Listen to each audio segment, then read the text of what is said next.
पापा, बोलो बेटा। ये सब लोग मिडिल क्लास इतना करते रहते हैं, इसका मतलब क्या होता है मिडिल क्लास का? मिडिल क्लास मतलब हम बेटा। हाँ नहीं, वो तो पता है कि हम मिडिल क्लास हैं, पर इसका मतलब क्या एग्जैक्टली? हम मिडिल क्लास कैसे हैं? विस्तार में बताता हूँ चलो तुमको।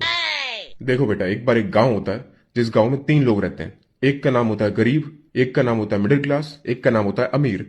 अब गांव में सभी लोगों को सुविधा मिल सके, इसके लिए यह तय होता है कि सभी लोगों को टैक्स देना पड़ेगा, महीने का 100 रुपए।